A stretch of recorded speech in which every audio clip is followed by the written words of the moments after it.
Welcome to this video. Today you wanna read The Secret Shutter. I hope you enjoy.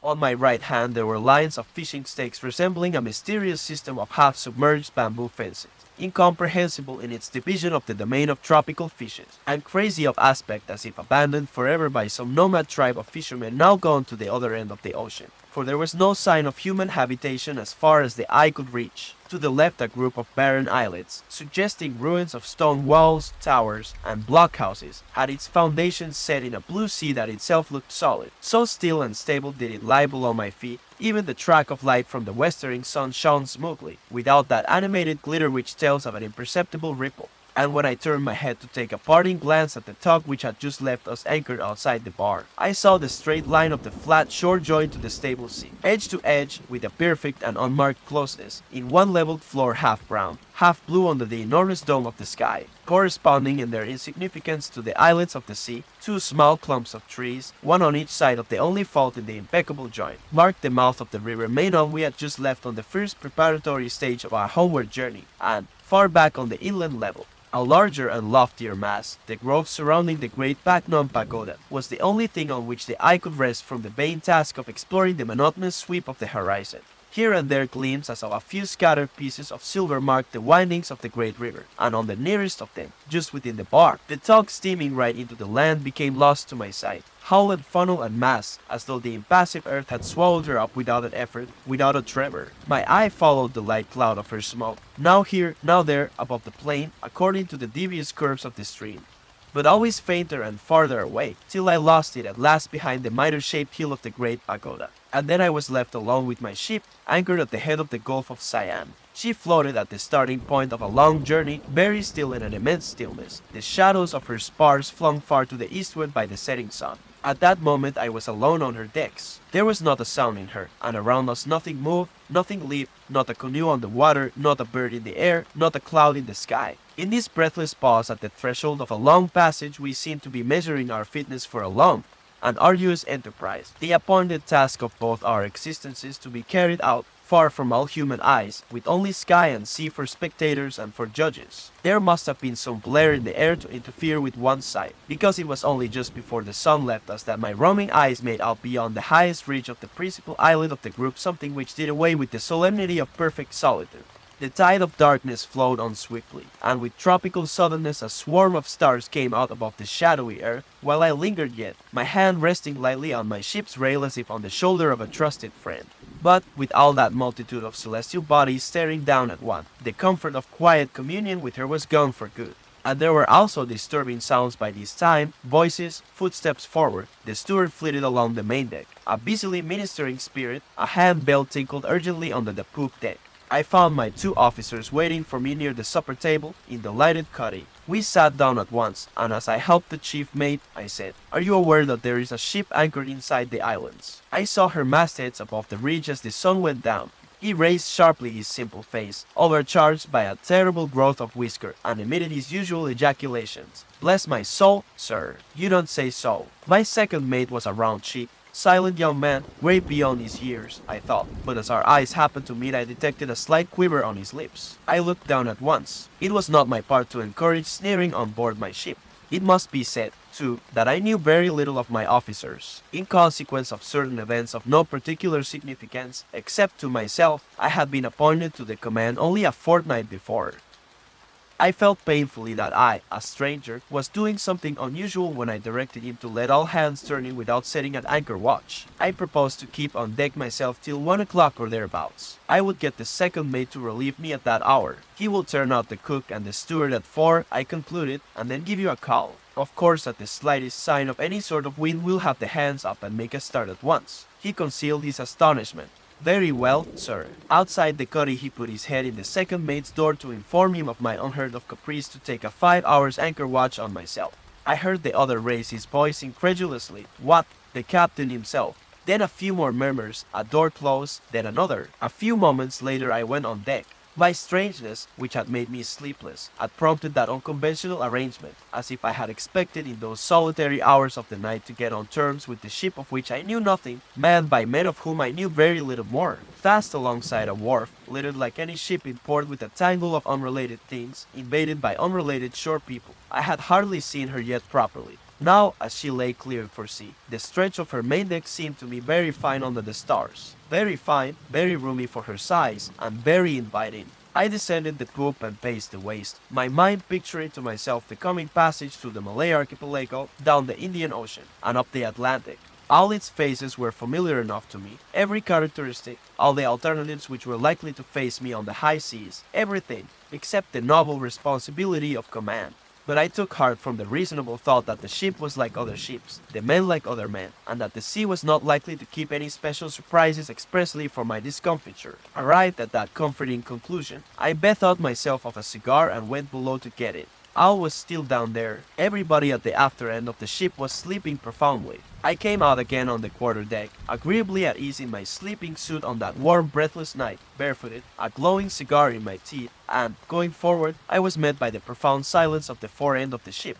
Only as I passed the door of the forecastle I heard a deep, quiet, trustful sigh of some sleeper inside. And suddenly I rejoiced in the great security of the sea as compared with the unrest of the land, in my choice of that untempted life presenting no disquieting problems, invested with an elementary moral beauty by the absolute straightforwardness of its appeal, and by the singleness of its purpose. The riding light in the fore-rigging burned with a clear untrouble, as if symbolic, flame, confident, and bright in the mysterious shades of the night.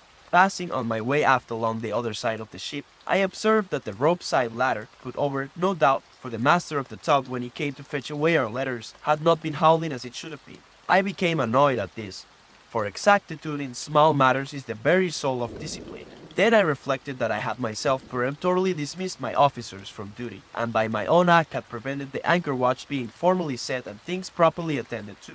I asked myself whether it was wise ever to interfere with the established routine of duties even from the kindest of motives. My action might have made me appear eccentric.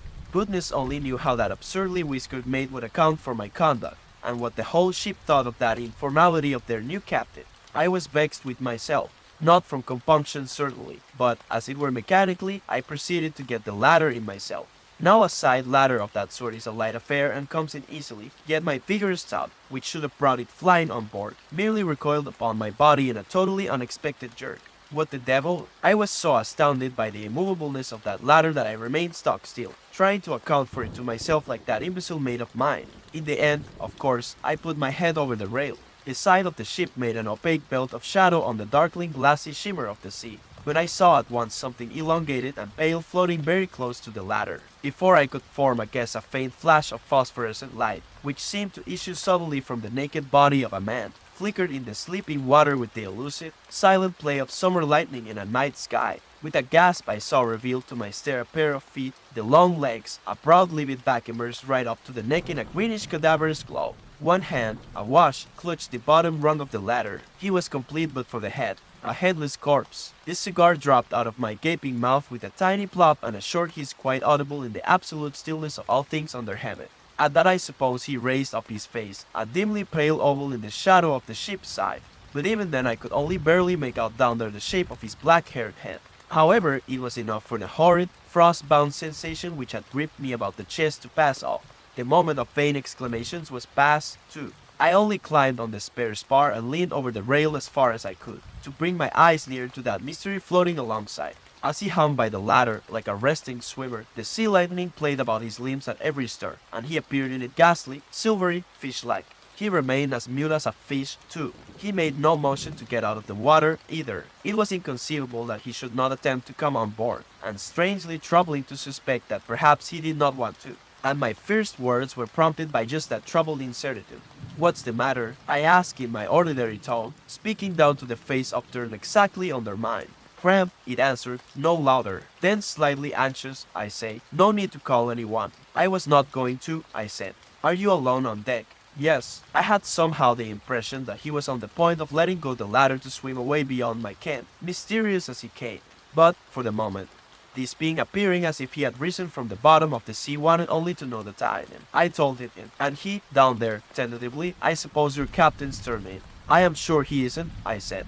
He seemed to struggle with himself, for I heard something like the low, bitter murmur of doubt. What's the good? His next words came out with a hesitating effort. Look here, my man. Could you call him out quietly? I thought the time had come to declare myself. I am the captain. I heard a by Jove whispered at the level of the water. The phosphorescence flashed in the swirl of the water all about his limbs. His other hand seized the ladder. My name's Legat. The voice was calm and resolute. A good voice. The self-possession of that man had somehow induced a corresponding state in myself.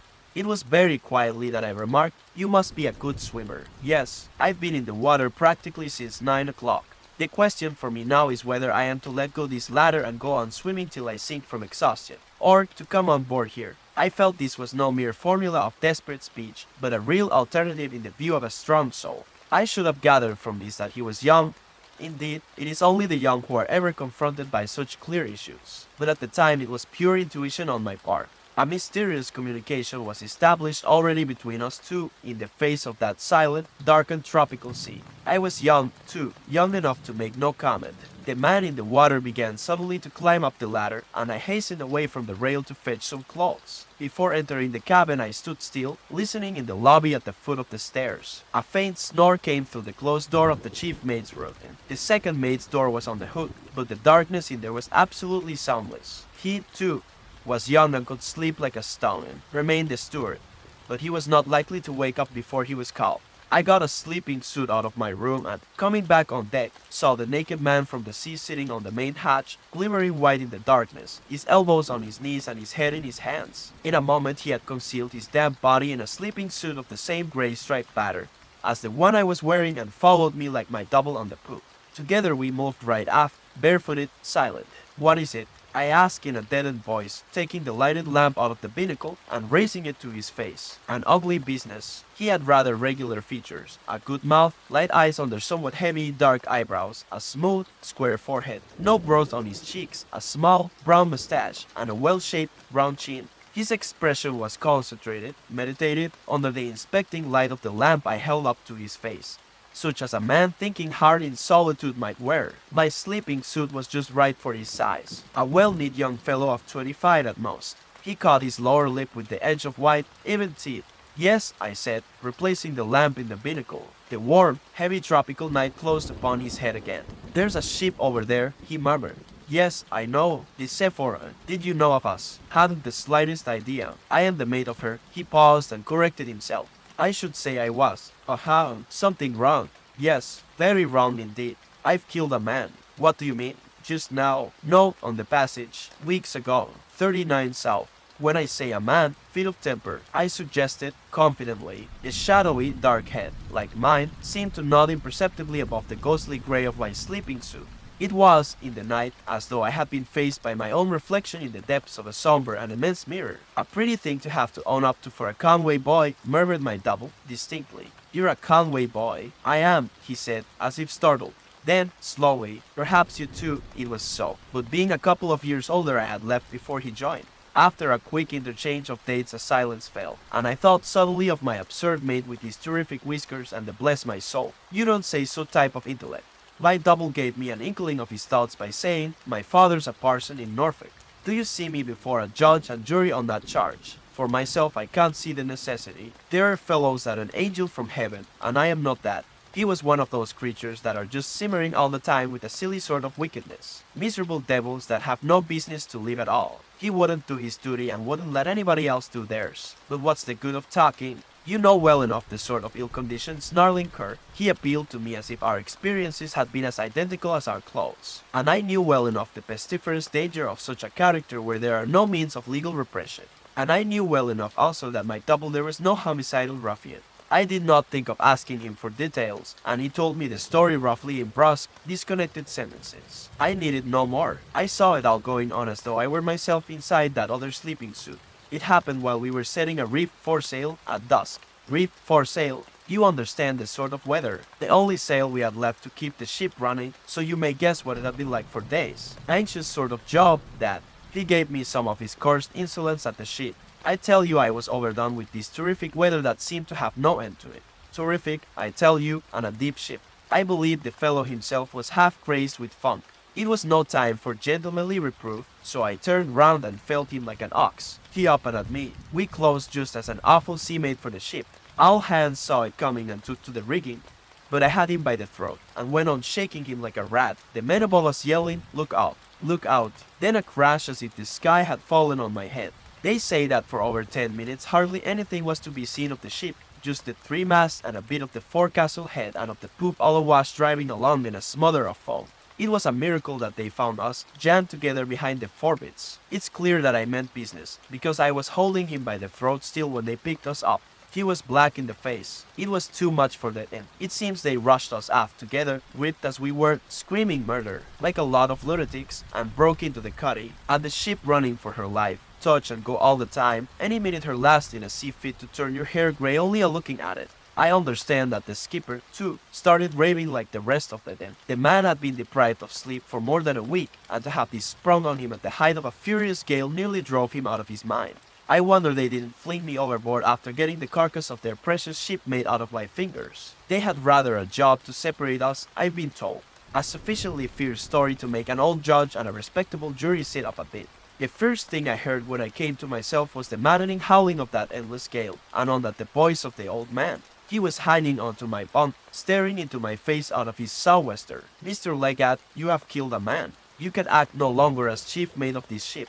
His care to subdue his voice made it sound monotonous. He rested a hand on the end of the skylight to steady himself with, and all that time did not stir a limb, so far as I could see. "Nice little tale for a quiet tea party," he concluded in the same tone. One of my hands, too, rested on the end of the skylight. Neither did I stir a limb, so far as I knew. We stood less than a foot from each other. It occurred to me that if old bless my soul, you don't say so were to put his head up the companion and catch sight of us, he would think he was seeing double, or imagine himself come upon a scene of weird witchcraft, the strange captain having a quiet confabulation by the wheel with his own grey ghost. I became very much concerned to prevent anything of the sort. I heard the others soothing undertone. "My father's a parson in Norfolk," it said. Evidently he had forgotten he had told me this important fact before. Truly a nice little tale. "You had better slip down into my stateroom now," I said, moving off stealthily. My double followed my movements. Our bare feet made no sound. I let him in, closed the door with care, and, after giving a call to the second mate, returned on deck for my relief. "Not much sign of any wind yet," I remarked when he approached. "No, sir, not much," he assented, sleepily, in his hoarse voice, with just enough deference. "No more," and barely suppressing a yawn. "Well, that's all you have to look out for. You have got your orders." "Yes, sir." I paced a turn or two on the poop and saw him take up his position face forward with his elbow in the ratlines of the mizzen rigging before I went below. The mate's faint snoring was still going on peacefully. The cuddy lamp was burning over the table on which stood a vase with flowers, a polite attention from the ship's provision merchant. The last flowers we should see for the next 3 months at the very least. 2 bunches of bananas hung from the beam symmetrically, one on each side of the rudder casing. Everything was as before in the ship, except that 2 of her captain's sleeping suits were simultaneously in use, one motionless in the cuddy, the other keeping very still in the captain's stateroom. It must be explained here that my cabin had the form of the capital letter L, the door being within the angle and opening into the short part of the letter. A couch was to the left, the bed place to the right, my writing desk and the chronometer's table faced the door, but anyone opening it, unless he stepped right inside, had no view of what I call the long part of the letter. It contained some lockers surmounted by a bookcase, and a few clothes, a thick jacket or 2, caps, oilskin coat, and such like, hung on hooks. There was at the bottom of that part a door opening into my bathroom, which could be entered also directly from the saloon, but that way was never used. The mysterious arrival had discovered the advantage of this particular shape. Entering my room, lighted strongly by a big bulkhead lamp swung on gimbals above my writing desk, I did not see him anywhere till he stepped out quietly from behind the coats hung in the recessed part. I heard somebody moving about, and went in there at once. He whispered. I, too, spoke under my breath. "Nobody is likely to come in here without knocking and getting permission." He nodded. His face was thin and the sunburn faded as though he had been ill. And no wonder. He had been, I heard presently, kept under arrest in his cabin for nearly 7 weeks. But there was nothing sickly in his eyes or in his expression. He was not a bit like me, really, yet, as we stood leaning over my bed place, whispering side by side, with our dark heads together and our backs to the door, anybody bold enough to open it stealthily would have been treated to the uncanny sight of a double captain busy talking in whispers with his other self. But all this doesn't tell me how you came to hang on to our side ladder, I inquired in the hardly audible murmurs we used, after he had told me something more of the proceedings on board the Sephora once the bad weather was over. When we sighted Java Head, I had had time to think all those matters out several times over. I had 6 weeks of doing nothing else, and with only an hour or so every evening for a tramp on the quarterdeck. He whispered, his arms folded on the side of my bed place, staring through the open port. And I could imagine perfectly the matter of this thinking out, a stubborn if not a steadfast operation, something of which I should have been perfectly incapable. I reckoned it would be dark before we closed with the lamp, he continued, so low that I had to strain my hearing, near as we were to each other, shoulder touching shoulder almost. So I asked to speak to the old man. He always seemed very sick when he came to see me, as if he could not look me in the face. You know, that foresail saved the ship. She was too deep to have run long under bare poles, and it was I that managed to set it for him. Anyway, he came. When I had him in my cabin, he stood by the door looking at me as if I had the halter round my neck already. I asked him right away to leave my cabin door unlocked at night while the ship was going through Sunda Straits. There would be the Java coast within 2 or 3 miles off Anir Point. I wanted nothing more. I've had a prize for swimming my 2nd year in the Conway. I can believe it, I breathed out. God only knows why they locked me in every night. To see some of their faces, you'd have thought they were afraid I'd go about at night strangling people. Am I a murdering brute? Do I look it? By Jove, if I had been, he wouldn't have trusted himself like that into my room. You'll say I might have shook him aside and bolted out. There and then, it was dark already. Well, no, and for the same reason I wouldn't think of trying to smash the door. There would have been a rush to stop me at the noise, and I did not mean to get into a confounded scrimmage. Somebody else might have got killed, for I would not have broken out only to get shook back, and I did not want any more of that work. He refused, looking more sick than ever. He was afraid of the men, and also of that old second mate of his who had been sailing with him for years, a grey-headed old humbug, and his steward, too, had been with him devil knows how long, 17 years or more, a dogmatic sort of loafer who hated me like poison. Just because I was the chief mate. No chief mate ever made more than 1 voyage in the Sephora. You know, those 2 old chaps ran the ship.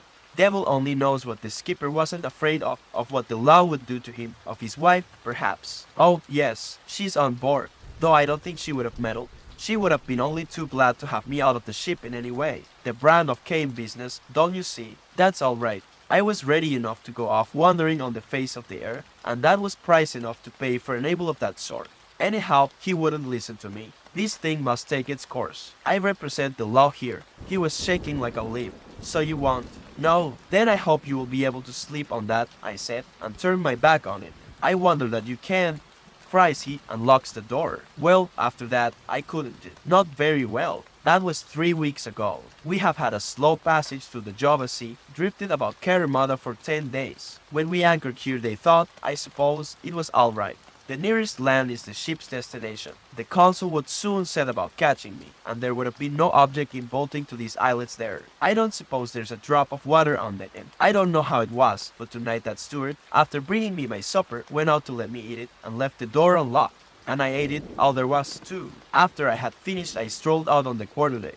I don't know that I meant to do anything. A breath of fresh air was all I wanted, I believe. Then a sudden temptation came over me. I kicked off my slippers and was in the water before I had made up my mind fairly. Somebody heard the splash and they raised an awful hullabaloo. He's gone. Lower the boats. He's committed suicide. No, he's swimming, and certainly I was swimming. It's not so easy for a swimmer like me to commit suicide by drowning. I landed on the nearest islet before the boat left the ship's side. I heard them pulling about in the dark, hailing, and so on, but after a bit they gave up. Everything quieted down and the anchorage became as still as death. I sat down on a stone and began to think. I felt certain they would start searching for me at daylight. There was no place to hide on those stony things, and if there had been, what would have been the good?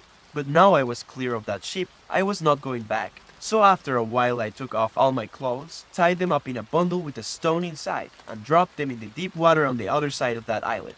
That was suicide enough for me. Let them think what they liked. But I didn't mean to drown myself. I meant to swim till I sank. But that's not the same thing. I struck out for another of these little islands, and it was from that one that I first saw your riding light. Something to swim for. I went on easily, and on the way I came upon a flat rock a foot or 2 above water. In the daytime, I dare say, you might make it out with a glass from your poop. I scrambled up on it and rested myself for a bit. Then I made another start. That last spell must have been over a mile. His whisper was getting fainter and fainter, and all the time he stared straight up through the porthole, in which there was not even a star to be seen. I had not interrupted him. There was something that made comment impossible in his narrative, or perhaps in himself, a sort of feeling, a quality, which I can't find a name for. And when he ceased, all I found was a futile whisper, "So you swam for our life." Yes, straight for it. It was something to swim for. I couldn't see any stars low down because the coast was in the way, and I couldn't see the land either. The water was like glass. One might have been swimming in a confounded 1,000 feet deep cistern with no place for scrambling out anywhere. But what I didn't like was the notion of swimming round and round like a crazed bullet before I gave out, and as I didn't mean to go back. No, do you see me being hauled back, stark naked, off one of these little islands by the scruff of the neck and fighting like a wild beast? Somebody would have got killed for certain, and I did not want any of that. So I went on. "Then your ladder, why didn't you hail the ship?" I asked, a little louder. He touched my shoulder lightly. Lazy footsteps came right over our heads and stopped. The second mate had crossed from the other side of the poop, and might have been hanging over the rail, for all we knew. He couldn't hear us talking, could he? My double breathed into my very ear anxiously. His anxiety was an answer, a sufficient answer to the question I had put to him, an answer containing all the difficulty of that situation. I closed the porthole quietly to make sure. A louder word might have been overheard. "Who's that?" He whispered that, and my second mate. "But I don't know much more of the fellow than you do." And I told him a little about myself. I had been appointed to take charge while I least expected anything of the sort, not quite a fortnight ago. I didn't know either the ship or the people. Hadn't had the time in port to look about me or size anybody up. And as to the crew, all they knew was that I was appointed to take the ship home. For the rest, I was almost as much of a stranger on board as himself, I said. And at the moment I felt it most acutely. I felt that it would take very little to make me a suspect person in the eyes of the ship's company. He had turned about meantime, and we, the two strangers in the ship, faced each other in identical attitudes. "Your ladder," he murmured after a silence. "Would have thought of finding a ladder hanging over at night in a ship anchored out here." I felt just then a very unpleasant faintness. After the life I'd been leading for 9 weeks, anybody would have got out of condition. I wasn't capable of swimming round as far as your rudder chains. And, lo and behold, there was a ladder to get hold of. After I gripped it, I said to myself, what's the good? When I saw a man's head looking over, I thought I would swim away presently and leave him shouting, in whatever language it was. I didn't mind being looked at. I liked it. And then you speaking to me so quietly, as if you had expected me, made me hold on a little longer. It had been a confounded lonely time. I don't mean while swimming. I was glad to talk a little to somebody that didn't belong to the Sephora. As to asking for the captain, that was a mere impulse. It could have been no use, with all the ship knowing about me and the other people pretty certain to be round here in the morning. I don't know, I wanted to be seen, to talk with somebody before I went on, and I don't know what I would have said. Fine night, isn't it? Or something of the sort. Do you think they will be round here presently? I asked with some incredulity. Quite likely, he said, faintly. He looked extremely haggard all of a sudden. His head rolled on his shoulders. We shall see then. Meantime, get into that bed, I whispered. What help? There, it was a rather high bed place with a set of drawers underneath. This amazing swimmer really needed the lift I gave him by seizing his leg. He tumbled in, rolled over on his back, and flung one arm across his eyes, and then, with his face nearly hidden. He must have looked exactly as I used to look in that bed. I gazed upon my other self for a while before drawing across carefully the 2 green serge curtains which ran on a brass rod. I thought for a moment of pinning them together for greater safety, but I sat down on the couch, and once there I felt unwilling to rise and hunt for a pin. I would do it in a moment. I was extremely tired, in a peculiarly intimate way, by the strain of stealthiness, by the effort of whispering, and the general secrecy of this excitement. It was 3 o'clock by now, and I had been on my feet since 9, but I was not sleepy. I could not have gone to sleep. I sat there, fagged out, looking at the curtains, trying to clear my mind of the confused sensation of being in 2 places at once, and greatly bothered by an exasperating knocking in my head. It was a relief to discover suddenly that it was not in my head at all, but on the outside of the door. Before I could collect myself, the words coming were out of my mouth, and the steward entered with a tray, bringing in my morning coffee. I had slept, after all, and I was so frightened that I shouted, "This way! I am here, steward," as though he had been miles away. He put down the tray on the table next the couch and only then said, very quietly, "I can see you are here, sir." I felt him give me a keen look, but I dared not meet his eyes just then. He must have wondered why I had drawn the curtains of my bed before going to sleep on the couch. He went out, hooking the door open as usual. I heard the crew washing decks above me. I knew I would have been told at once if there had been any wind.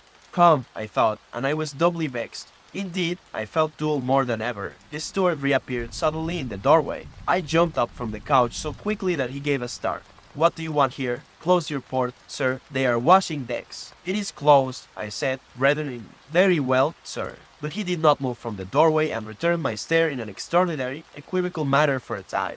Then his eyes wavered, all his expression changed, and in a voice unusually gentle, almost coaxingly, "May I come in to take the empty cup away, sir?" Of course. I turned my back on him while he popped in and out. Then I unhooked and closed the door and even pushed the bolt. This sort of thing could not go on very long. The cabin was as hot as an oven, too. I took a peep at my double, and discovered that he had not moved. His arm was still over his eyes, but his chest heaved. His hair was wet, his chin glistened with perspiration. I reached over him and opened the port. I must show myself on deck, I reflected. Of course, theoretically, I could do what I liked, with no one to say nay to me within the whole circle of the horizon. But to lock my cabin door and take the key away I did not dare. Directly I put my head out of the companion, I saw the group of my two officers, the second mate barefooted, the chief mate in long Indian rubber boots, near the break of the poop, and the steward halfway down the poop ladder talking to them eagerly. He happened to catch sight of me and dived. The second ran down on the main deck shouting some order or other, and the chief mate came to meet me, touching his cap. There was a sort of curiosity in his eye that I did not like.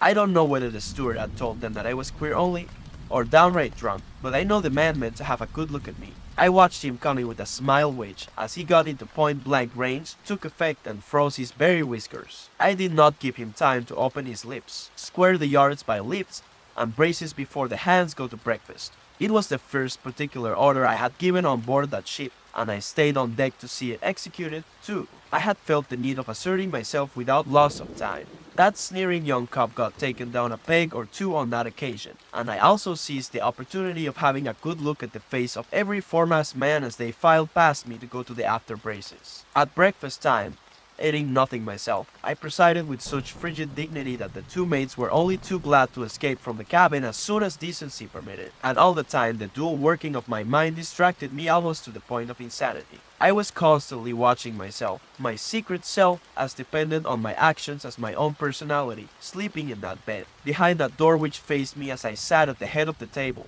It was very much like being mad, only it was worse because one was aware of it. I had to shake him for a solid minute, but when at last he opened his eyes, it was in the full possession of his senses. With an inquiring look, "All's well so far," I whispered. "Now you must vanish into the bathroom."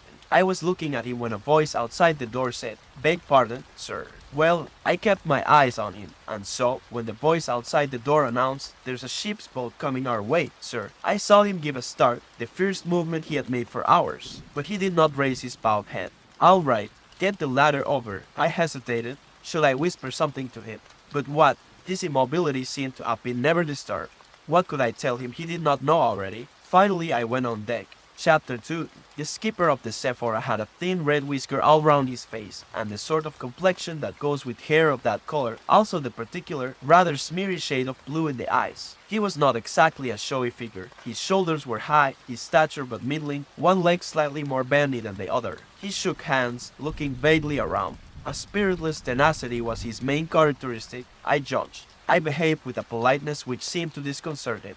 Perhaps he was shy. He mumbled to me as if he were ashamed of what he was saying, gave his name, his ship's name, and a few other particulars of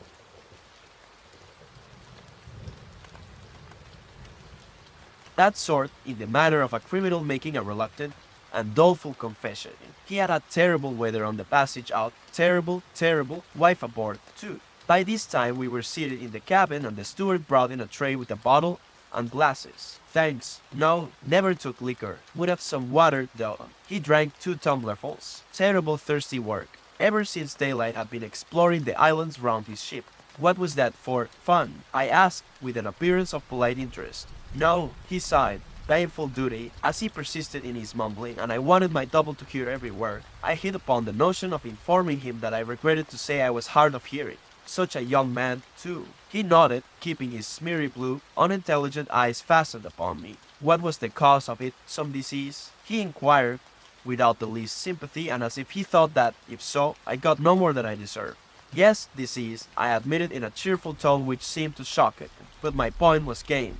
because he had to raise his voice to give me his tale. It is not worthwhile to record that version. It was just over 2 months since all this had happened, and he had thought so much about it that he seemed completely muddled as to its bearings, but still immensely impressed. What would you think of such a thing happening on board your own ship? I've had the Sephora for these 15 years. I am a well-known shipmaster. He was densely distressed, and perhaps I should have sympathized with him if I had been able to detach my mental vision from the unsuspected sharer of my cabin as though he were my second self. There he was on the other side of the bulkhead, 4 or 5 feet from us, no more, as we sat in the saloon.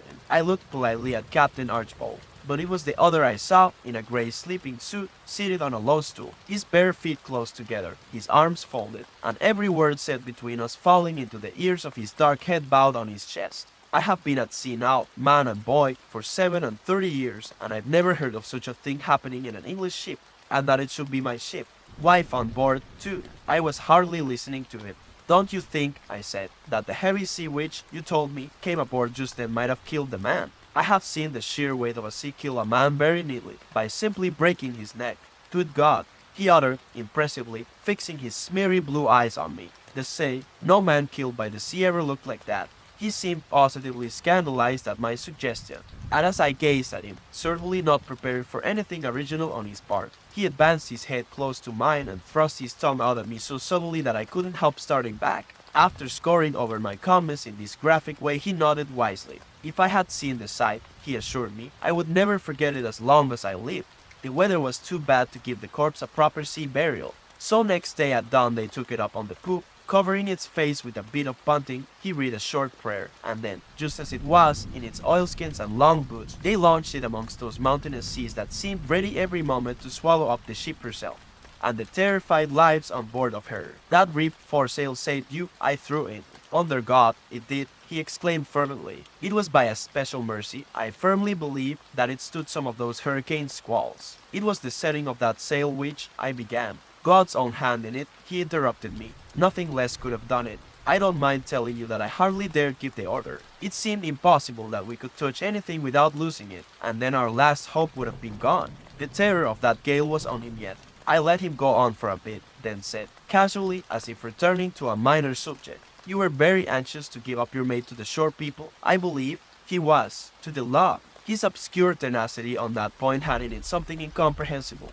and a little awful, something, as it were, mystical, quite apart from his anxiety that he should not be suspected of countenancing any doings of that sort. 37 virtuous years at sea, of which over 20 of immaculate command, and the last 15 in the Sephora, seemed to have laid him under some pitiless obligation. And you know, he went on, groping shamefacedly amongst his feelings, I did not engage that young fellow. His people had some interest with my honors. I was in a way forced to take him on. He looked very smart, very gentlemanly, and all that. But do you know, I never liked him, somehow. I am a plain man. You see, he wasn't exactly the sort for the chief mate of a ship like the Sephora. I had become so connected in thoughts and impressions with the secret sharer of my cabin that I felt as if I, personally, were being given to understand that I, too, was not the sort that would have done for the chief mate of a ship like the Sephora. I had no doubt of it in my mind. Not at all the style of man. You understand, he insisted, superfluously, looking hard at me. I smiled urbanely. He seemed at a loss for a while. I suppose I must report a suicide. Beg pardon, suicide. That's what I'll have to write to my owners directly I get it. Unless you manage to recover him before tomorrow, I assented, dispassionately. I mean, alive. He mumbled something which I really did not catch, and I turned my ear to him in a puzzled manner. He fairly bawled, the land, I say, the mainland is at least 7 miles off my anchorage. About that, my lack of excitement, of curiosity, of surprise, of any sort of pronounced interest, began to arouse his distrust. But except for the felicitous pretense of deafness, I had not tried to pretend anything. I had felt utterly incapable of playing the part of ignorance properly, and therefore was afraid to try. It is also certain that he had brought some ready-made suspicions with him, and that he viewed my politeness as a strange and unnatural phenomenon. And yet how else could I have received it? Not heartily. That was impossible for psychological reasons, which I need not state here. My only object was to keep off his inquiries. Surlily, yes, but surliness might have provoked a point-blank question. From its novelty to him and from its nature, punctilious courtesy was the matter best calculated to restrain the man. but there was the danger of his breaking through my defense bluntly. I could not, I think, have met him by a direct lie, also for psychological reasons. If he had only known how afraid I was of his putting my feeling of identity with the other to the test. But, strangely enough, I believe that he was not a little disconcerted by the reverse side of that weird situation. By something in me that reminded him of the man he was seeking, suggested a mysterious similitude to the young fellow he had distrusted and disliked from the first. However that might have been, the silence was not very prolonged. He took another oblique step. I reckon I had no more than a 2-mile pull to your ship. Not a bit more, and quite enough, too, in this awful heat, I said. Another pause full of mistrust followed. Necessity, they say, is mother of invention, but fear, too, is not barren of ingenious suggestions. And I was afraid he would ask me point blank for news of my other self. Nice little salon, isn't it? I remarked, as if noticing for the first time the way his eyes roamed from one closed door to the other, and very well fitted out too. Here, for instance, I continued, reaching over the back of my seat negligently and flinging the door open, is my bathroom. He made an eager movement, but hardly gave it a glance. I got up, shut the door of the bathroom, and invited him to have a look round, as if I were very proud of my accommodation. He had to rise and be shown round. But he went through the business without any raptures whatever. And now we'll have a look at my stateroom, I declared, in a voice as loud as I dared to make it, crossing the cabin to the starboard side with purposely heavy steps. He followed me in and gazed around. My intelligent double had vanished. I played my part. Very convenient, isn't it? Very nice. Very comfy. He didn't finish, and went out brusquely as if to escape from some unrighteous wiles of mine. But it was not to be. I had been too frightened not to feel vengeful. I felt I had him on the run, and I meant to keep him on the run. My polite insistence must have had something menacing in it, because he gave in subtly, and I did not let him off a single item. Maid's room, pantry, storerooms, the very sail locker which was also under the poop. He had to look into them all. When at last I showed him out on the quarterdeck, he drew a long, spiritless sigh, and mumbled dismally that he must really be going back to his ship now. I desired my mate, who had joined us, to see to the captain's boat. The man of whiskers gave a blast on the whistle which he used to wear hanging round his neck, and yelled, "Set for us away." My double down there in my cabin must have heard, and certainly could not feel more relieved than I. 4 fellows came running out from somewhere forward and went over the side, while my own men, appearing on deck too, lined the rail. I escorted my visitor to the gangway ceremoniously, and nearly overdid it. He was a tenacious beast. On the very ladder he lingered, and in that unique, guiltily conscientious manner of sticking to the point, I say. You don't think that, I covered his voice loudly, certainly not. I am delighted. Goodbye. I had an idea of what he meant to say, and just saved myself by the privilege of defective hearing. He was too shaken generally to insist, but my mate, close witness of that parting, looked mystified and his face took on a thoughtful cast. As I did not want to appear as if I wished to avoid all communication with my officers, he had the opportunity to address me. Seems a very nice man. His boat's crew told our chaps a very extraordinary story, if what I am told by the steward is true. I suppose you had it from the captain, sir? Yes, I had a story from the captain. A very horrible affair, isn't it, sir? It is. Beats all these tales we hear about murders in Yankee ships. I don't think it beats them. I don't think it resembles them in the least. Bless my soul, you don't say so. But of course I've no acquaintance whatever with American ships, not I, so I couldn't go against your knowledge. It's horrible enough for me, but the queerest part is that those fellows seem to have some idea the man was hidden aboard here. They had really. Did you ever hear of such a thing? Preposterous, isn't it? We were walking to and fro athwart the quarterdeck. No one of the crew forward could be seen, and the mate pursued. There was some little dispute about it. Our chaps took offense. As if we would harbor a thing like that, they said. Wouldn't you like to look for him in our coal hole? Quite a tip, but they made it up in the end. I suppose he did drown himself. Don't you, sir? I don't suppose anything. You have no doubt in the matter, sir? None whatever. I left him suddenly. I felt I was producing a bad impression. But with my double down there it was most trying to be on deck, and it was almost as trying to be below. Altogether a nerve-trying situation. But on the whole I felt less torn in two when I was with him. There was no one in the whole ship whom I dared take into my confidence. Since the hands had got to know his story, it would have been impossible to pass him off for anyone else, and an accidental discovery was to be dreaded now more than ever. The steward being engaged in laying the table for dinner, we could talk only with our eyes when I first went down. Later in the afternoon we had a cautious try at whispering. The Sunday quietness of the ship was against us. The stillness of air and water around her was against us. The elements, the men were against us. Everything was against us in our secret partnership. Time itself, for this could not go on forever. The very trust in Providence was, I suppose, denied to his guilt. Shall I confess that this thought cast me down very much? And as to the chapter of accidents which counts for so much in the Book of Success, I could only hope that it was closed. For what favorable accident could be expected? Did you hear everything? Were my first words as soon as we took up our position side by side, leaning over my bedplace. He had, and the proof of it was his earnest whisper. The man told you he hardly dared to give the order. I understood the reference to be to that sailing foresail. Yes, he was afraid of it being lost in the setting. I assure you he never gave the order. He may think he did, but he never gave it. He stood there with me on the break of the poop after the maintopsail blew away, and whimpered about our last hope, positively whimpered about it and nothing else, and the night coming on. To hear one's skipper go on like that in such weather was enough to drive any fellow out of his mind. It worked me up into a sort of desperation. I just took it into my own hands and went away from him.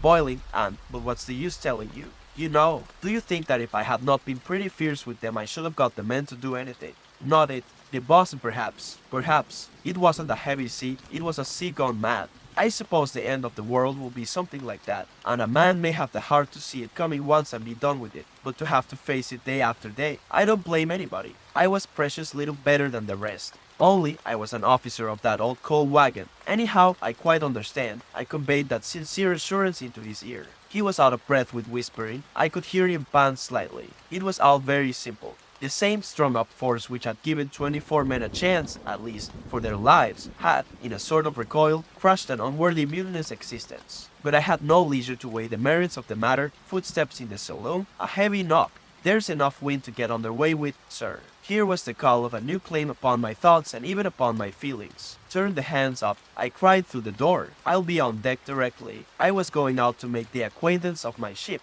Before I left the cabin our eyes met, the eyes of the only two strangers on board. I pointed to the recessed part where the little camp stool awaited him and laid my finger on my lips. He made a gesture, somewhat vague, a little mysterious, accompanied by a faint smile as if of regret. This is not the place to enlarge upon the sensations of a man who feels for the first time a ship move under his feet to his own independent work. In my case they were not unalloyed. I was not wholly alone with my command, for there was that stranger in my cabin. Or rather, I was not completely and wholly with her. Part of me was absent. That mental feeling of being in two places at once affected me physically as if the mood of secrecy had penetrated my very soul. Before an hour had elapsed since the ship had begun to move, having occasion to ask the mate to take a compass bearing of the pagoda, I caught myself reaching up to his ear in whispers. I say I caught myself, but enough had escaped to startle the man. I can't describe it otherwise than by saying that he shied. A grave, preoccupied manner, as though he were in possession of some perplexing intelligence, did not leave him henceforth. A little later I moved away from the rail to look at the compass with such a stealthy gait that the helmsman noticed it, and I could not help noticing the unusual roundness of his eyes. These are trifling instances, though it's to no commander's advantage to be suspected of ludicrous eccentricities. But I was also more seriously affected. There are to us seamen certain words, gestures, that should in given conditions come as naturally, as instinctively as the winking of a menaced eye. A certain order should spring onto his lips without thinking, a certain sign should get itself made, so to speak, without reflection. But all unconscious alertness had abandoned me. I had to make an effort of will to recall myself back to the conditions of the moment. I felt that I was appearing an irresolute commander to those people who were watching me more or less critically. And, besides, there were the scares. On the second day out, for instance, coming off the deck in the afternoon, I stopped at the open pantry door and spoke to the steward. He was doing something there with his back to me. At the sound of my voice, he nearly jumped out of his skin, as the saying is, and incidentally broke a cup. "What on earth's the matter with you?" I asked, astonished. He was extremely confused. "Beg your pardon, sir. I made sure you were in your cabin. You see I wasn't." "No, sir. I could have sworn I had heard you moving in there not a moment ago. It's most extraordinary. Very sorry, sir." I passed on with an inward shudder. I was so identified with my secret double that I did not even mention the fact in those scanty, fearful whispers we exchanged. I suppose he had made some slight noise of some kind or other. It would have been miraculous if he hadn't at one time or another. And yet, haggard as he appeared, he looked always perfectly self-controlled, more than calm, almost invulnerable.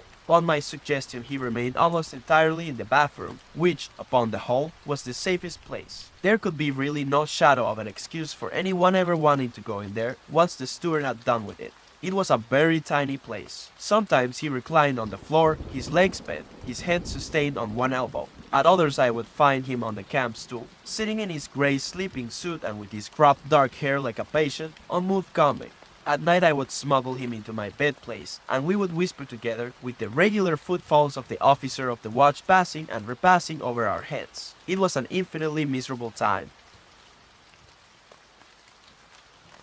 Every day there was the horrible maneuvering to go through so that my room and then the bathroom should be done in the usual way. I came to hate the sight of the steward, to abhor the voice of that harmless man. I felt that it was he who would bring on the disaster of discovery. It hung like a sword over our heads. The fourth day out, I think, the fourth day, I say, of this miserable juggling with the unavoidable, as we sat at our evening meal, that man, whose slightest movement I dreaded, after putting down the dishes ran up on deck busily. This could not be dangerous. Presently he came down again, and then it appeared that he had remembered a coat of mine which I had thrown over a rail to dry after having been wetted in a shower which had passed over the ship in the afternoon. Sitting stolidly at the head of the table, I became terrified at the sight of the garment on his arm. Of course he made for my door. There was no time to lose. "Steward," I thundered. My nerves were so shaken that I could not govern my voice and conceal my agitation. This was the sort of thing that made my terrifically whiskered mate tap his forehead with his forefinger. I had detected him using that gesture while talking on deck with a confidential air to the carpenter. It was too far to hear a word, but I had no doubt that this pantomime could only refer to the strange new captain.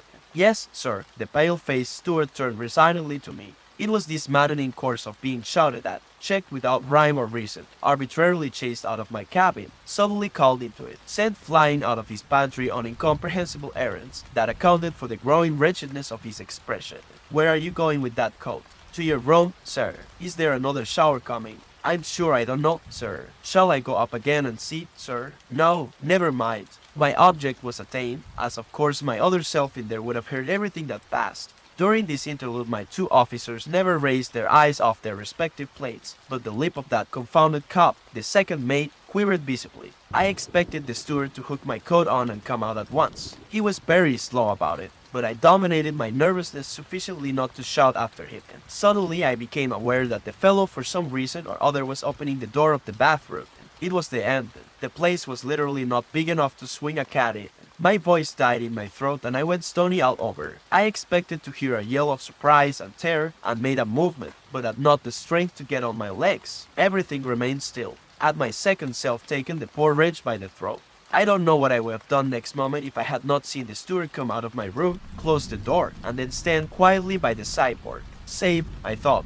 But no, lost. Gone. He was gone. I laid my knife and fork down and leaned back in my chair. My head swam. After a while, when sufficiently recovered to speak in a steady voice, I instructed my mate to put the ship round at 8 o'clock himself. "I won't come on deck," I went on. "I think I'll turn in, and unless the wind shifts, I don't want to be disturbed before midnight. I feel a bit silly." "You did look middling bad a little while ago," the chief mate remarked without showing any great concern. They both went out, and I stared at the steward clearing the table. There was nothing to be read on that wretched man's face. But why did he avoid my eyes, I asked myself. Then I thought I should like to hear the sound of his voice. "Steward, sir," startled as usual. "Where did you hang up that coat?" "In the bathroom, sir." The usual anxious tone. "It's not quite dry yet, sir." For some time longer I sat in the cuddy. Had my double vanished as he had come? But of his coming there was an explanation, whereas his disappearance would be inexplicable. I went slowly into my dark room, shut the door, lighted the lamp, and for a time dared not turn round. When at last I did, I saw him standing bolt upright in the narrow recessed part. It would not be true to say I had a shock, but an irresistible doubt of his bodily existence flitted through my mind. Can it be, I asked myself, that he is not visible to other eyes than mine? It was like being haunted. Motionless, with a grave face, he raised his hand slightly at me in a gesture which meant clearly, "Heavens, what a narrow escape!" Narrow indeed. I think I had come creeping quietly as near insanity as any man who has not actually gone over the border. That gesture restrained me, so to speak. The mate with the terrific whiskers was now putting the ship on the other tack. In the moment of profound silence which follows upon the hands going to their stations, I heard on the poop his raised voice, "Hard alley," and the distant shout of the order repeated on the main deck. The sails, in that light breeze, made but a faint fluttering noise. It ceased. The ship was coming round slowly. I held my breath in the renewed stillness of expectation. One wouldn't have thought that there was a single living soul on her decks. A sudden brisk shout, mainsail howl. broke the spell, and in the noisy cries and rush overhead of the men running away with the main brace, we two, down in my cabin, came together in our usual position by the bed place. He did not wait for my question. I heard him fumbling here and just managed to squat myself down in the bath. He whispered to me. The fellow only opened the door and put his arm in to hang the coat up. All the same, I never thought of that, I whispered back, even more appalled than before at the closeness of the shade, and marveling at that something unyielding in his character which was carrying him through so finely. There was no agitation in his whisper. Whoever was being driven distracted, it was not he. He was sane, and the proof of his sanity was continued when he took up the whispering again. It would never do for me to come to life again. It was something that a ghost might have said, but what he was alluding to was his old captain's reluctant admission of the theory of suicide. It would obviously serve his turn, if I had understood at all the view which seemed to govern the unalterable purpose of his action. You must maroon me as soon as ever you can get amongst these islands off the Cambodge shore, he went on. Maroon you? We are not living in a boy's adventure tale, I protested. His scornful whispering took me up. We aren't indeed. There's nothing of a boy's tale in this, but there's nothing else for it. I want no more. You don't suppose I am afraid of what can be done to me? Prison or gallows or whatever they may please. But you don't see me coming back to explain such things to an old fellow in a wig and 12 respectable tradesmen, do you? What can they know whether I am guilty or not, or of what I am guilty either? That's my affair. What does the Bible say? Driven off the face of the earth? Very well. I am off the face of the earth now. As I came at night, so I shall go. Impossible, I murmured. You can't, not naked like a soul on the day of judgment. I shall freeze onto this sleeping suit. The last day is not yet, and you have understood thoroughly, didn't you? I felt suddenly ashamed of myself. I may say truly that I understood, and my hesitation in letting that man swim away from my ship's side had been a mere sham sentiment, a sort of cowardice. It can't be done now till next night, I breathed out. The ship is on the offshore tack and the wind may fail us. As long as I know that you understand, he whispered. But of course you do. It's a great satisfaction to have got somebody to understand. You seem to have been there on purpose. And in the same whisper, as if we two, whenever we talked, had to say things to each other which were not fit for the world to hear, he added, it's very wonderful. We remained side by side talking in our secret way, but sometimes silent or just exchanging a whispered word or two at long intervals. And as usual, he stared through the port. A breath of wind came now and again into our faces. The ship might have been moored in dock, so gently and on an even keel she slipped through the water that did not murmur even at our passage, shadowy and silent like a phantom sea. At midnight I went on deck, and to my mate's great surprise put the ship round on the other tack. His terrible whiskers flitted round me in silent criticism. I certainly should not have done it if it had been only a question of getting out of that sleepy gulf as quickly as possible. I believe he told the second mate, who relieved him, that it was a great want of judgment. The other only yawned. That intolerable cup shuffled about so sleepily and lolled against the rails in such a slack, improper fashion that I came down on him sharply. Aren't you properly awake yet?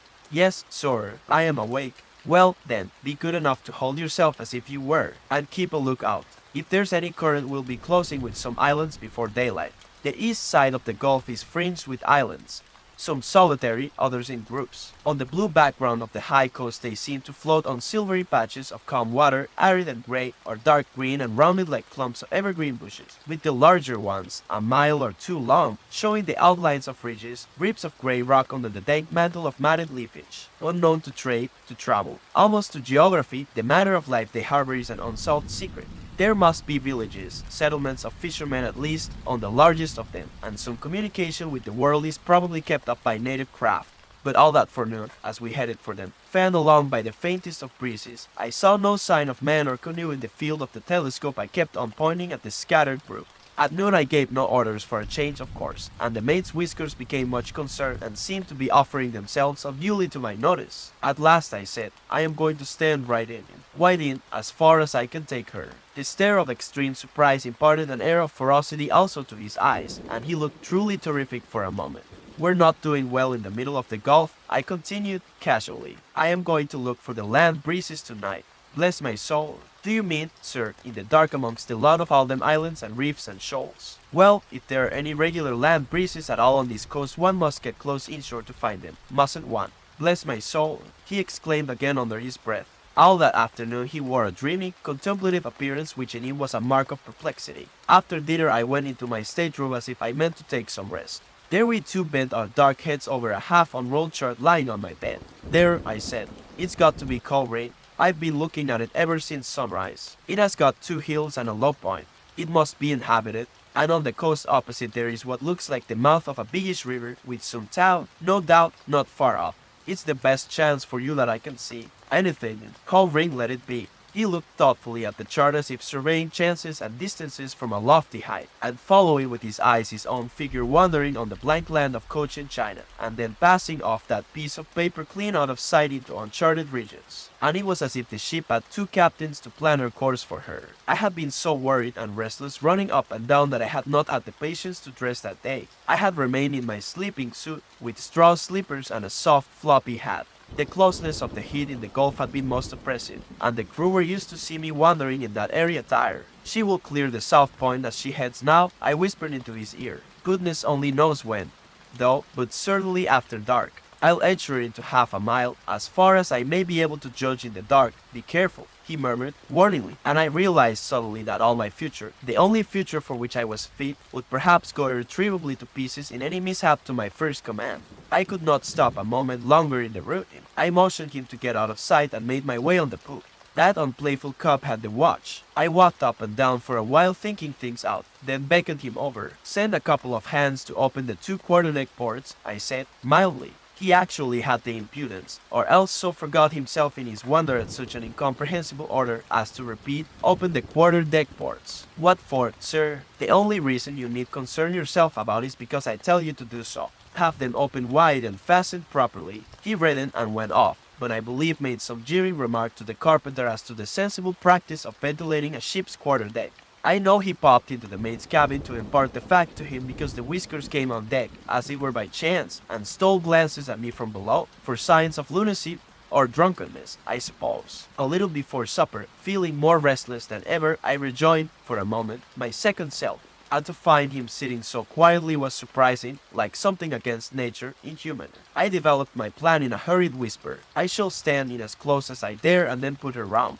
I shall presently find means to smuggle you out of here into the sail locker, which communicates with the lobby. But there is an opening, a sort of square for hauling the sails out, which gives straight on the quarterdeck and which is never closed in fine weather, so as to give air to the sails. When the ship's way is deadened in stays and all the hands are aft at the main braces, you shall have a clear road to slip out, and get overboard through the open quarterdeck port.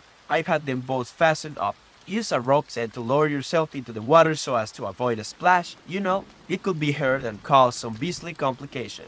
He kept silent for a while, then whispered, I understand. I won't be there to see you go. I began with an effort. The rest, I only hope I have understood, too. You have, from first to last, and for the first time there seemed to be a faltering, something strained in his whisper. He caught hold of my arm, but the ringing of the supper bell made me start. He didn't, though. He only released his grip. After supper I didn't come below again till well past 8 o'clock. The faint, steady breeze was loaded with dew, and the wet, darkened sails held all there was of propelling power in it. The night, clear and starry, sparkled darkly, and the opaque, lightless patches shifting slowly against the low stars were the drifting islets. On the port bow there was a big one more distant and shadowily imposing by the great space of sky it eclipsed. On opening the door I had a back view of my very own self looking at a chart. He had come out of the recess and was standing near the table. Quite dark enough, I whispered. He stepped back and leaned against my bed with a level, quiet glance. I sat on the couch. We had nothing to say to each other. Over our heads the officer of the watch moved here and there. Then I heard him move quickly. I knew what that meant. He was making for the companion, and presently his voice was outside my door. We are drawing in pretty fast, sir. Land looks rather close. Very well, I answered. I am coming on deck directly. I waited till he was gone out of the cuddy, then rose. My double moved too. The time had come to exchange our last whispers, for neither of us was ever to hear each other's natural voice. Look here. I opened a drawer and took out 3 sovereigns. Take this, anyhow. I've got 6 and I'd give you the lot. Only I must keep a little money to buy some fruit and vegetables for the crew from native boats as we go through Sunday Straits. He shook his head. Take it, I urged him, whispering desperately. No one can tell what. He smiled and slapped meaningly the only pocket of the sleeping jacket. It was not safe, certainly, but I produced a large old silk handkerchief of mine, and tying the 3 pieces of gold in a quarter, pressed it on it, and he was touched, I suppose, because he took it at last and tied it quickly round his waist under the jacket on his bare skin. Our eyes met, several seconds elapsed, till, our glances still mingled, I extended my hand and turned the lamp out. Then I passed through the cuddy, leaving the door of my room wide open. Steward, he was still lingering in the pantry in the greatness of his zeal, giving a rub up to a plated fruit stand the last thing before going to bed. Being careful not to wake up the mate, whose room was opposite, I spoke in an undertone. He looked round anxiously. Sir, can you get me a little hot water from the galley? I am afraid, sir, the galley fire's been out for some time now. Go and see. He fled up the stairs. Now, I whispered loudly. Into the saloon, too loudly, perhaps, but I was afraid I couldn't make a sound. He was by my side in an instant. The double captain slipped past the stairs through a tiny dark passage, a sliding door. We were in the sail locker, scrambling on our knees over the sails. A sudden thought struck me. I saw myself wandering barefooted, bareheaded, the sun beating on my dark poll. I snatched off my floppy hat and tried hurriedly in the dark to ram it on my other self. He dodged and fended off silently. I wonder what he thought had come to me before he understood and suddenly desisted. Our hands met gropingly, lingered united in a steady, motionless clasp for a second. No word was breathed by either of us when they separated. I was standing quietly by the pantry door when the steward returned. Sorry, sir. Kettle barely warm. Shall I light the spirit lamp? Never mind. I came out on deck slowly. It was now a matter of conscience to shave the land as close as possible. For now he must go overboard whenever the ship was put in stays. Must. There could be no going back for him. After a moment I walked over to leeward, and my heart flew into my mouth at the nearness of the land on the ball. Under any other circumstances I would not have held on a minute longer. The second mate had followed me anxiously. I looked until I felt I could command my voice. She will weather, I said then in a quiet tone. Are you going to try that, sir? He stammered out incredulously. I took no notice of him and raised my tone just enough to be heard by the helmsman. Keep her good fault. Good fault, sir. The wind fanned my cheek, the sails slept, the world was silent. The strain of watching the dark loom of the land grow bigger and denser was too much for me. I had shut my eyes, because the ship must go closer. She must. The stillness was intolerable. Were we standing still? When I opened my eyes, the second view started my heart with a thump. The black southern hill of Cowring seemed to hang right over the ship like a towering fragment of the everlasting night. On that enormous mass of blackness there was not a gleam to be seen, not a sound to be heard. It was gliding irresistibly toward us and yet seemed already within reach of the hand. I saw the vague figures of the watch grouped in the waist, gazing in odd silence. Are you going on, sir? Inquired an unsteady voice at my elbow. I ignored it. I had to go on. Keep her full. Don't check her way. That won't do now, I said, warningly. I can't see the sails very well. The helmsman answered me in strange, quavering tones. Was she close enough? Already she was, I won't say in the shadow of the land, but in the very blackness of it, already swallowed up as it were, gone too close to be recalled, gone from me altogether. Give the mate a call, I said to the young man who stood at my elbow as still as death, and turn all hands up. My tone had a borrowed loudness reverberated from the height of the land. Several voices cried out together, "We are all on deck, sir." Then stillness again, with the great shadow gliding closer, towering higher, without a light, without a sound. Such a hush had fallen on the ship that she might have been a bark of the dead floating in slowly under the very gate of Erebus. My God,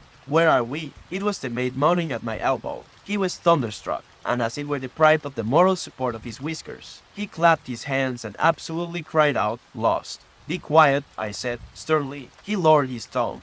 But I saw the shadowy gesture of his despair. "What are we doing here?" "Looking for the land wind." He made as if to tear his hair, and addressed me recklessly. "She will never get out." "You have done it, sir. I knew it'd end in something like this. She will never weather, and you are too close now to stay. She'll drift ashore before she's round." "Oh my God!" I caught his arm as he was raising it to batter his poor devoted head, and shook it violently. "She's ashore already," he wailed, trying to tear himself away. "Is she? Keep good full there." "Good full, sir," cried the helmsman in a frightened, thin, childlike voice. I hadn't let go the mate's arm and went on shaking it. "Ready about, do you hear? You go forward, shake, and stop there, shake, and hold your noise, shake, and see these head sheets properly overhauled, shake, shake, shake." And all the time I dared not look toward the land lest my heart should fail me. I released my grip at last, and he ran forward as if fleeing for dear life. I wondered what my double there in the sail locker thought of this commotion. He was able to hear everything, and perhaps he was able to understand why, on my conscience, it had to be thus close. No less. My first order Hard Alley re-echoed ominously under the towering shadow of Koh Ring as if I had shouted in a mountain gorge. And then I watched the land intently. In that smooth water and light wind, it was impossible to feel the ship coming to. No, I could not feel her, and my second self was making now ready to slip out and lower himself overboard. Perhaps he was gone already. The great black mass brooding over our very mastheads began to pivot away from the ship's side silently. And now I forgot the secret stranger ready to depart, and remembered only that I was a total stranger to the ship.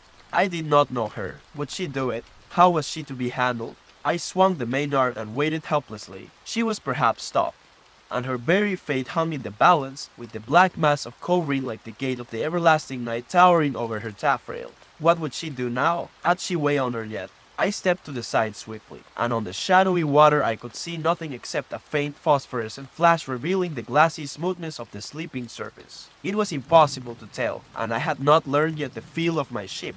Was she moving? What I needed was something easily seen, a piece of paper which I could throw overboard and watch. I had nothing on me. To run down for it I didn't dare. There was no time. All at once my strained, yearning stare distinguished a white object floating within a yard of the ship's side. White on the black water, a phosphorescent flash passed under it. What was that thing? I recognized my own floppy hat.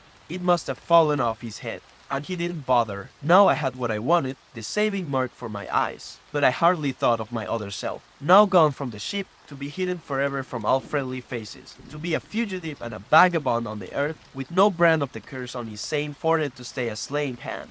Too proud to explain, and I watched the hat, the expression of my sudden pity for his mere flesh. It had been meant to save his homeless head from the dangers of the sun, and now, behold, it was saving the ship by serving me for a mark to help out the ignorance of my strangeness. How? It was drifting forward, warning me just in time that the ship had gathered sternway. "Ship the helm," I said in a low voice to the seaman standing still like a statue. The man's eyes glistened wildly in the binnacle light as he jumped round to the other side and spun round the wheel. I walked to the break of the poop. On the overshadowed deck all hands stood by the forebraces waiting for my order. The stars ahead seemed to be gliding from right to left, and all was so still in the world that I heard the quiet remark "she's round" passed in a tone of intense relief between two seamen, and let go and haul. The fore-yards ran round with a great noise, amidst cheery cries, and now the frightful whiskers made themselves heard giving various orders. Already the ship was drawing ahead, and I was alone with her. Nothing, no one in the world should stand now between us, throwing a shadow on the way of silent knowledge and mute affection.